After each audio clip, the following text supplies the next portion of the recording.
Telugu digital media network లో political కేటగిరీలో #1 కేవలం 72 గంటల్లో 1,50,00,000 వ్యూస్ పైగా పాపులర్ టీవీ నెట్వర్క్. నమస్తే, welcome to Telugu popular TV. మనతో పాటు బీజేపీ రాష్ట్ర కార్యదర్శి కొల్లి మాధవి గారు ఉన్నారు. నమస్తే మ్యామ్. నమస్తే అమ్మా. ఇప్పుడు ఎంపీ ఎలక్షన్స్ దగ్గరలో ఉన్నాయి కదండి.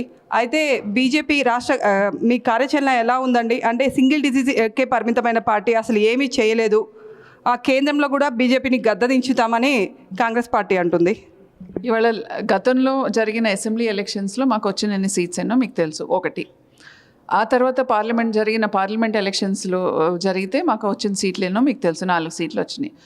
ఇవాళ ఒక అసెంబ్లీ సీట్ వస్తే 4 పార్లమెంట్ సీట్లు వచ్చినాయి. మరి గతంలో కాంగ్రెస్కి ఎన్ని పార్లమెంట్ సీట్స్ వచ్చినాయి ఒకసారి దానికి సమాధానం చెప్పమనండి. మాకన్నా తక్కువే వచ్చినాయి కదా. ఇవాళ సింగిల్ డిజిట్ ఉండి లేకపోతే ఏమీ రాదు అని అనుకుంటే ఇవాళ 2 డిజిట్లు ఉన్నప్పుడు కేంద్రంలో ఇవాళ మేము 303కి ఏ రకంగా వచ్చామో ప్రజలు ఒక విశ్వాసాన్ని మేము చొరజూగి మేము ఇవాళ కేంద్రంలో 303 సీట్లు తీసుకుని మేము అధికారంలోకి ఉన్నాం. ఇవాళ ప్రజలు ఏదైతే కోరుకుంటున్నారో ఆ కార్యక్రమాలన్నీ కేంద్రంలో భారతీయ జనతా పార్టీ చేస్తుంది. కాబట్టి ఇవాళ ఎక్కడ చూసినా సరే నరేంద్ర మోదీ గారు ప్రభుత్వం ఉండాలి, మళ్ళీ నరేంద్ర మోదీ గారు ప్రధానమంత్రి అవ్వాలని చెప్పి కోరుకుంటున్నారు. అందుకనే రేపు జరగబోయే పార్లమెంట్ ఎలక్షన్స్ కూడా తెలంగాణ రాష్ట్రంలో తప్పకుండా భారతీయ జనతా పార్టీ అధిక సీట్లు అంటే డబుల్ డిజిట్ పార్లమెంట్ స్థానాలు డెఫినెట్గా భారతీయ జనతా పార్టీ కైవసం చేసుకుంటుంది. ఇప్పుడు మేము రామాలయం కట్టినాం అనే ఒక ఎజెండా మీదనే మీరు ఇప్పుడు ఎంపీ ఎలక్షన్లోకి వెళ్తున్నారు మేడం. ఇవాళ రామాలయం కడతామని చెప్పి మేము ఇప్పుడు కాదు ఎప్పుడో చెప్పాం. కడతామని చెప్తే ఇదే కాంగ్రెస్ పార్టీ పార్లమెంట్లో అసలు మీరు ముందు రామాలయం ఎప్పుడు కడతారో మీరు దానికి ఒక డేట్ చెప్పగలుగుతారని ఎగతాళి చేశారు. మరి ఇవాళ అదే రామాలయం నిర్మాణం అయింది. కానీ ఈ రామాలయం నిర్మాణానికి వ్యతిరేకిస్తూ వీళ్ళు అయోధ్యలో ఇవాళ అక్కడ రామాలయం నిర్మాణం జరగకూడదు అని 14 మంది లాయర్లని వాళ్ళు నియమించినప్పుడు దానికి ముందు వారు సమాధానం చెప్పండి. యావత్ భారతదేశంలో ఉన్న హిందువులందరికీ కూడా ముందు కాంగ్రెస్ పార్టీ క్షమాపణ చెప్పాలి. ఎందుకంటే ఒక రకంగా వారు వ్యతిరేకించారు. ఇవాళ అక్కడ రామ జన్మభూమిలో ఇవాళ భవ్యమైన రామ మందిరం నిర్మాణం అవుతుంది అని అంటే ఇవాళ నిజంగానే ఇవాళ కేంద్ర ప్రభుత్వం నరేంద్ర మోదీ గారి దీంట్లో ఇవాళ అది సాధ్యం పడింది. కాంగ్రెస్ పార్టీ ఇవాళ అక్కడ జరగకూడదని చెప్పి కదా లాయర్లని నియమించారు. అందుకని ఇవాళ హిందువులకి ముందు కాంగ్రెస్ పార్టీ క్షమాపణ చెప్పాల్సిన అవసరం ఉంది. ఇవాళ రామాలయ నిర్మాణాన్ని మేము ఎక్కడా కూడా రాజకీయంగా ఎక్కడా కూడా వాడుకోలేదు. డెఫినెట్గా మేము మా దీంట్లో పెట్టుకున్నాం, అక్కడ నిర్మాణం చేస్తామో ఆ రకంగా చేసాం, అంతే. ఇప్పుడు బీజేపీ బీఆర్ఎస్ ఒకటే అని అందరూ అంటున్నారు మేడం. అంటే బీజేపీకి ఓటేసినా బీఆర్ఎస్కి వేసినట్టే, బీఆర్ఎస్కి వేసినా బీజేపీకి వేసినట్టే. ఇవాళ కాంగ్రెస్ బీఆర్ఎస్ ఒకతాను ముక్కలు, అది అందరికీ తెలిసిన విషయమే. ఇవాళ గతంలో కూడా వాళ్ళు కలిశారు. ఆ తర్వాత అంటే గతంలో వాళ్ళిద్దరూ కలిసి ప్రభుత్వంలో దేవర్ పార్ట్ అండ్ పార్సెల్. ఇవాళ రాష్ట్రంలో కానీ కేంద్రంలో కానీ కేసీఆర్ గారు వెళ్ళి కేంద్రంలో పార్టిసిపేట్ చేసినా లేదా వాళ్ళ పార్టీ నాయకులు ఇవాళ రాష్ట్రంలో కూడా ఉమ్మడి ఆంధ్రప్రదేశ్ ఉన్నప్పుడు వాళ్ళిద్దరూ కూడా ఒకతాను ముక్కలు తప్ప ఎప్పుడు భారతీయ జనతా పార్టీ అటు కాంగ్రెస్తో కానీ ఇటు బీఆర్ఎస్తో కానీ ఎప్పుడు కూడా పొత్తు పెట్టుకోలేదు. ఇవాళ భారతీయ జనతా పార్టీ కమిటెడ్గా ఉన్నాం తెలంగాణ రాష్ట్ర ప్రజలకి మేలు జరగాలని చెప్పి. కేంద్రంలో భారతీయ జనతా పార్టీ ఏమేం చేయగలుగుతో డెఫినెట్గా చేసింది. ఇవాళ అధికారంలోకి మేము వస్తే ఏం చేస్తాం ఏంటనేది మేము కూడా చెప్పే ప్రయత్నం చేసాం.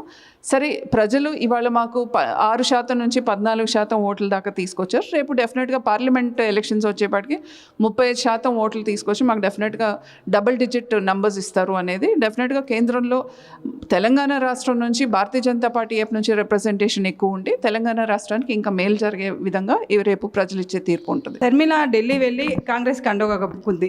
మోస్ట్ సెక్యులర్ పార్టీ కాంగ్రెస్ అని చెప్తుంది. నిజమేనా madam? Most secular party madam Congress అంటే బీజేపీ అనేది అది కాదు, ఇవన్నీ ఎంతో పురాతనమైన పార్టీ ఇది అని చెప్తుంది, అంతే. ఇవాళ ముందు షర్మిల వెళ్ళి కాంగ్రెస్లో చేరడానికి ముందు కాంగ్రెస్ నాయకులందరూ ఒక మాటకి సమాధానం చెప్పాల్సిన అవసరం ఉంది. షర్మిల గారు తెలంగాణలో ఇవాళ ఒక పార్టీ పెట్టి ఇక్కడ వారు రాజకీయం అరంగేట్రం చేసినప్పుడు కాంగ్రెస్ నాయకులందరూ కూడా ఇది మోడీ వదిలిన బాణం అని చెప్పి మాట్లాడారు. మరి ఇవాళ ఇది కాంగ్రెస్ వదిలిన బాణం అని చెప్పి ముందు వాళ్ళు ఒప్పుకుని ఇవాళ భారతీయ జనతా పార్టీకి నరేంద్ర మోదీ గారికి క్షమాపణ చెప్పాల్సిన అవసరం ఉంది, 1. రెండోది, సెక్యులర్ పార్టీ కాంగ్రెస్ పార్టీయే సెక్యులర్ పార్టీ అని అంటే ఇవాళ మీరు రామ మందిరం నిర్మాణానికి వ్యతిరేకంగా ఏం చేశారు ఏంటనేది మనందరికీ తెలిసిందే. అట్లాగే ట్రిపుల్ తలాక్కి వ్యతిరేకంగా ఏం చేశారు ఏంటి అని అంటే ముస్లిం మహిళలకి వ్యతిరేకంగా మీరు ఏ రకంగా ఉన్నారో మనకు తెలుసు. కాశ్మీర్లో ఆర్టికల్ 370ని తీసేస్తే కాదు మేము మళ్ళీ తీసుకొస్తాము అనే రకంగా ఇవాళ అక్కడ ఏ రకంగా స్ప్లిట్ చేయాలని చూసారో అది మనందరికీ తెలుసు. ఇవాళ షాబానో కేసులో కూడా భరణం కావాలని చెప్పి సుప్రీంకోర్టుకి వెళ్తే సుప్రీంకోర్టు తనకి అనుకూలంగా ఇవాళ సుప్రీంకోర్టు తీర్పు ఇచ్చినా కూడా మీరు అది అమలు కాకుండా ఒక ఆర్డినెన్స్ తీసుకొచ్చేసి పర్సనల్ లా బోర్డుకి అనుకూలంగా ఏది చేయాలో అది చేసుకుంటా మీరు వచ్చారు. సో చాలా క్లియర్గా ఇక్కడ మీరు మతపరమైనవన్నీ కూడా మీరు ఓటు బ్యాంక్గా వాడుకున్నారు తప్ప, వాళ్ళందరినీ ఓటు బ్యాంక్గా వాడుకున్నారు తప్ప ఎక్కడ కూడా వాళ్ళ డెవలప్మెంట్ అనేది ఎక్కడ కూడా చూడలేదు. కాంగ్రెస్ పార్టీ అనేది చాలా క్లియర్గా అర్థమవుతుంది. అందుకని వాళ్ళ పాత బస్తీ ఇంకా పాత బస్తీలానే ఉంది, ఎక్కడ కూడా అక్కడ డెవలప్మెంట్ కనపడట్లేదు. ముస్లింలందరినీ కూడా ఓటు బ్యాంక్గా వాడుకుని మైనారిటీస్ అందరినీ కూడా ఓటు బ్యాంక్గా వాడుకున్నారు తప్ప. సో ఈ డెవలప్మెంట్ జరగాలి అని అంటే డెఫినెట్గా భారతీయ జనతా పార్టీ, అందుకని వాళ్ళు ట్రిపుల్ తలాక్ తీసుకొచ్చిన మహిళలకి అక్కడ ఒక కాన్ఫిడెన్స్, ముస్లిం మహిళలకి ఒక కాన్ఫిడెన్స్, ఒక భరోసా కల్పించే విధంగా ఇవాళ ట్రిపుల్ తలాక్ని రద్దు చేసి ఇవాళ ఏదైతే తీసుకొచ్చిందో ఇట్లా ఇవన్నీ కనుక చూసుకుంటే డెఫినెట్గా భారతీయ జనతా పార్టీ ఇవాళ సబ్కా సాత్ సబ్కా వికాస్ దీనికోసం అందరి ప్రయత్నం, సబ్కా ప్రయాస్ ఉండాలి అనే దాంతోనే ముందుకెళ్తుంది తప్ప ఇవాళ వీళ్ళకి మళ్ళీ డివిజివ్ పాలిటిక్స్ చేసుకుంటూ మళ్ళీ సెక్యులర్ పార్టీ అని మాట్లాడితే అదొక విడ్డూరం.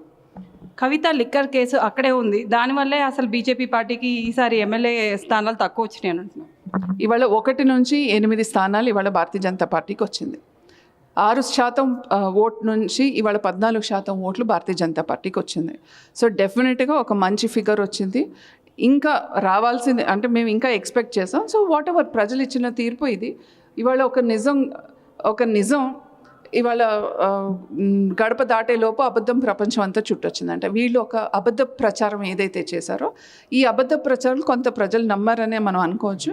కానీ ఇవాళ దర్యాప్తు సంస్థలు వాళ్ళు చేసే దర్యాప్తులో ఎప్పుడెప్పుడు ఏ ఆధారాలు వస్తాయి దాని ప్రకారం వాళ్ళు చేస్తారు తప్ప ఇవాళ పొలిటికల్ పార్టీ చెప్పినట్టు వాళ్ళు దర్యాప్తు సంస్థలు చేసి వాళ్ళపైన కేసులు పెట్టి జైల్లో వేయాలనేది ఎక్కడా కూడా లేదు. ఏ దర్యాప్తు సంస్థలు ఏది చేయాలో అది చేసుకుంటూ వెళ్తారు. డెఫినెట్గా ఆవిడ దోష అయితే డెఫినెట్గా ఆవిడపైన యాక్షన్ ఉంటుంది.